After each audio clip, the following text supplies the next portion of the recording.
Hey everybody, this is Jared from ProPhoto. In this video I'm going to show you how the discount and discount code feature works in the proofing plugin for ProPhoto. Just a quick note, this video is made during the beta period, so if you're viewing it in the weeks or months to come, some of the appearance, some of the things may have changed and the functionality may have improved as we iterate, but for the most part the core of what I'm showing you here should remain most of the same until we update this documentation. So, discounts. I'm going to start by showing you the edit screen of an existing proofing gallery. So here's my Jack and Jill gallery. If you scroll down to the bottom, there are two fields that you can customize related to discounts. There's two basic types of discounts that you can put onto your ProPhoto proofing galleries. Those are first automatic discounts and then second discount codes. I want to talk briefly about each one and then I'll show you how they both work. So first, automatic discounts. This is sort of a way to kind of in one fell swoop decrease the price of the products that you're selling on a specific gallery. It's kind of a blunt instrument, but I think sometimes it's going to come in handy and might be just exactly what you want. So for instance, if you want, you can set up a specific gallery and select an automatic percentage discount and say this is going to be a 10% off of all products for everybody who uses it. Now, what it means when it says automatic discount is it means that nobody has to enter a discount code or jump through any hoops. It just means that the prices will be modified if it's a percentage discount, or if you set it as a monetary discount, then this amount of currency will be removed from the final total, just automatically without the user having to do anything. So this will come in handy in situations where you have a specific gallery and you just want to charge less for it without having to create a whole new product pricing group or anything like that. You can just say, you know, this is a picture I took for my, sister-in-law, and she can have half off my prices. And all the prices will just be calculated at half off. If you choose a percentage discount, you also get to select whether the discount will also apply to any shipping that is collected. So if you choose that it does apply, then let's say the calculated shipping cost was $10, that would be cut in half to $5 in this scenario, or you can leave all the shipping costs alone. For a monetary discount, there is no option to decrease the shipping, just because it doesn't really make sense. It's not intuitive to make it work that way. So that's automatic discounts, and I think I'll take a moment to kind of show you what these might look like. So first, we'll disable the automatic discount and put a couple things into our cart here. So we have an 8x10 for $20 and 5x7 for $12. And if we view our cart, we'll see that it comes to $32. Now, if I wanted to put an automatic discount on this, I could say, let's put first I'll show you the monetary discount. Let's just say we want to give everybody $10 off, just because we're feeling generous. I'll go ahead and update this, and if I refresh my cart, you see the prices have been decreased, and it shows this discount amount right there. So from $32 to $22, and there's nothing I had to do, it just was automatically added and calculated. Now, if I set this to be a percentage discount and I want it to be 20% off, then instead of showing it as a dollar amount, it's just going to decrease the prices of the items. So if I refresh here, you'll see now that this item is $16 and this is $9.60, reflecting the 20% discount. So that's how automatic discounts work. Next, is discount codes. Now, discount codes are the ability to basically, if you go back to here, enter some kind of code and get a specialized discount. And by default, discount codes are enabled on galleries, but if you don't use discount codes, you can just select disabled on this gallery, and there's even a default setting in the ProPhoto proofing settings area where you can force this to be disabled by default if you never use, or most of the time if you don't use discount codes. But if you do use them, you click enabled, and when you view a cart, as you've already seen, there'll be this area prompting them to enter a discount code if they have one. Now, to create a discount code, there's two ways you can go. First, you can click here. This button will take you right to the discount code page, but it'll also pre-fill the form indicating that you want to create a discount code specifically for this gallery and this gallery alone. I'll show you more what that means in a minute. Or you can just come up here on the left and go to proofing discount code. So I'm going to do that.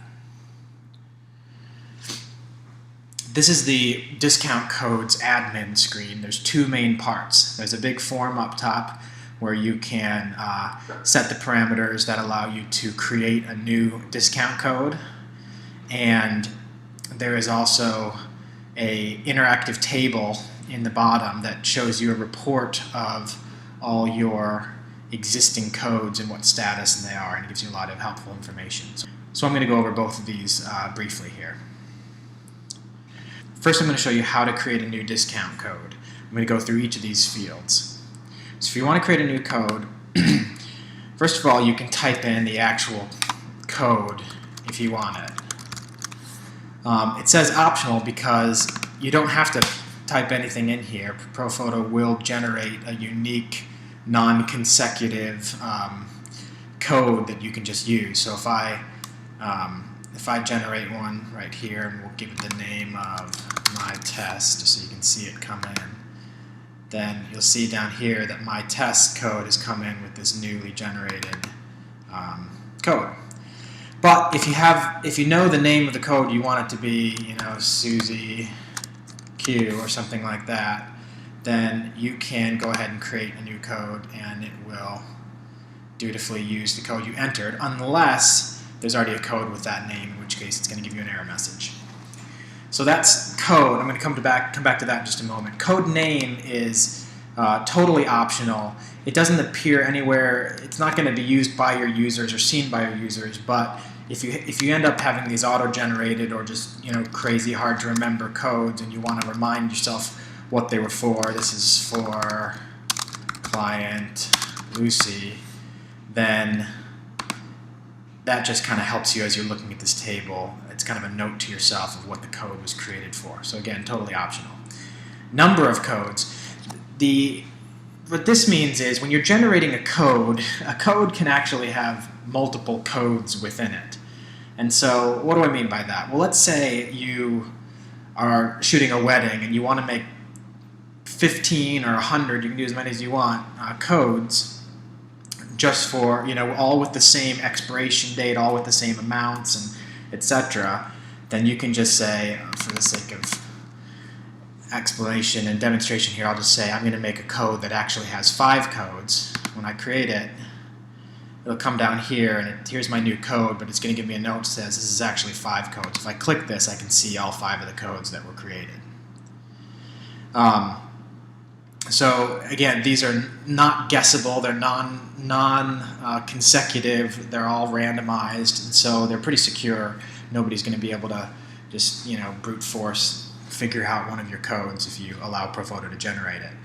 Now, if you create a number of codes at one time, you can also in this code area specify what we call a pattern. So instead of just writing the code you want, you can make patterns using a convention where you use curly braces and then any number of asterisks. And these curly braces and asterisks will be filled in by a randomized letters and numbers for however many number of asterisks you put. So let's say you want to create 5 codes for Lucy's wedding. You could write Lucy dash, and then this area is going to be randomized with 5 because I put 5 asterisks. So make sure you set the number of codes create the new code.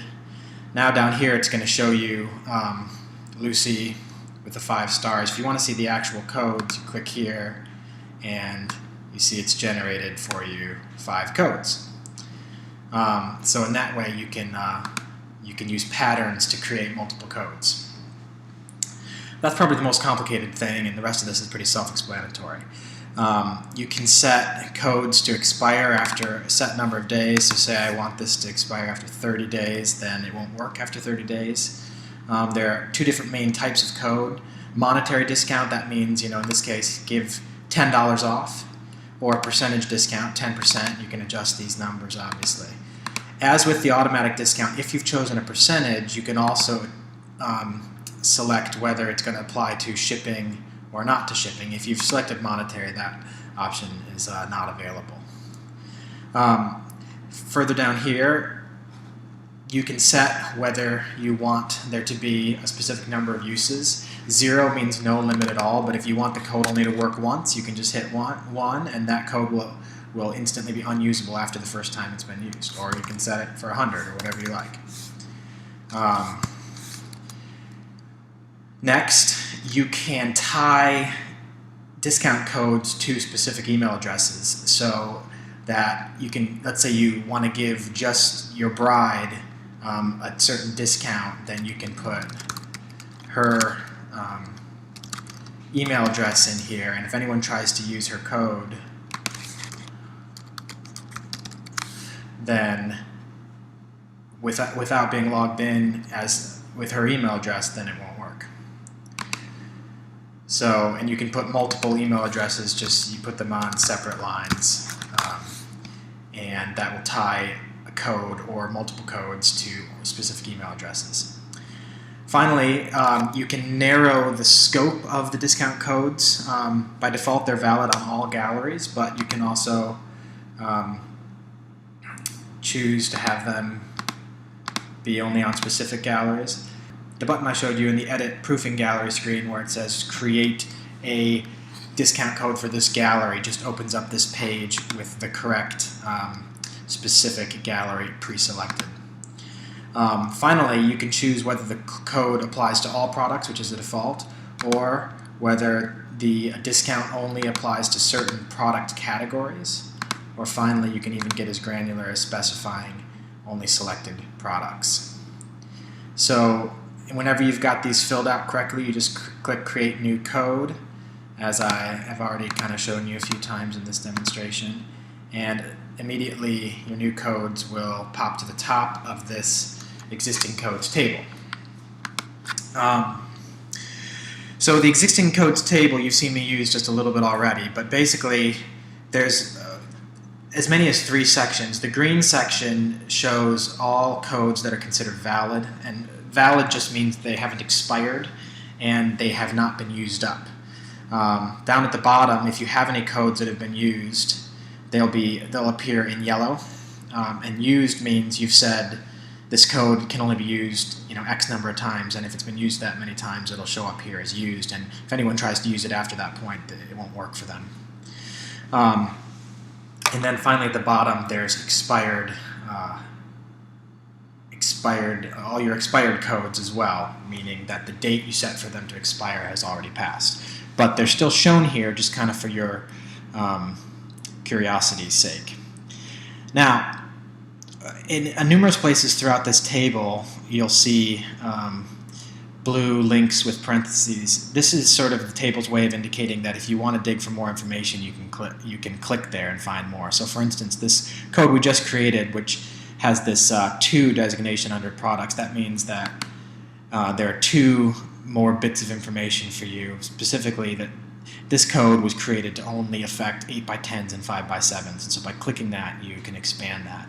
And it works like this for all of these. This one, under emails, you can see that we made that this code only applies to somebody with this email address.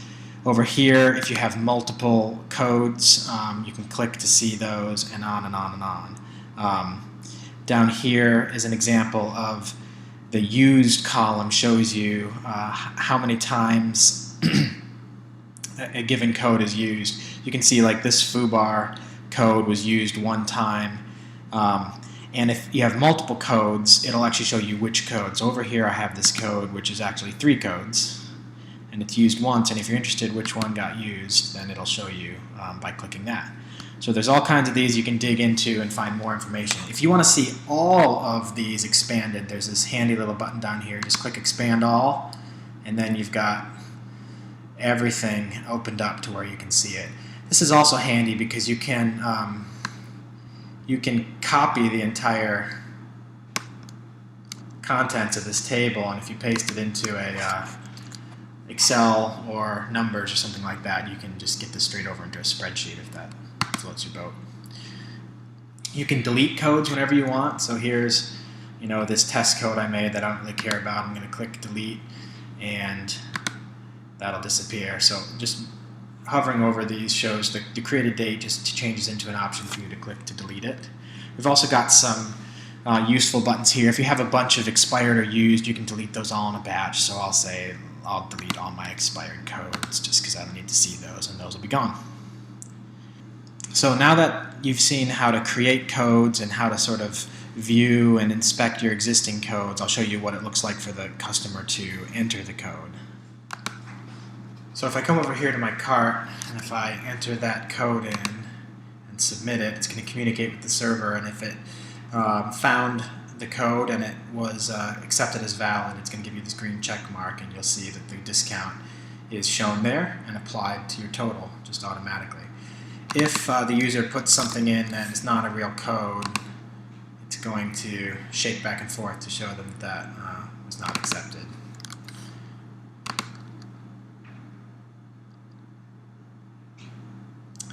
So that's what they actually look like. We'll go ahead and complete this order. And then I can show you in the admin area, as orders come in, here's the order I just submitted, and you can see because it had a discount code, you can actually see which discount code was used. If there was an automatic discount, which I also had, it'll give you a little brief explanation whether it was a percentage or an amount off that was also applied. So that's going to help you. When you view the cart here, you can see the discounts and the discount code here as well. So that's a little bit about how discount codes work in the ProPhoto Proofing plugin.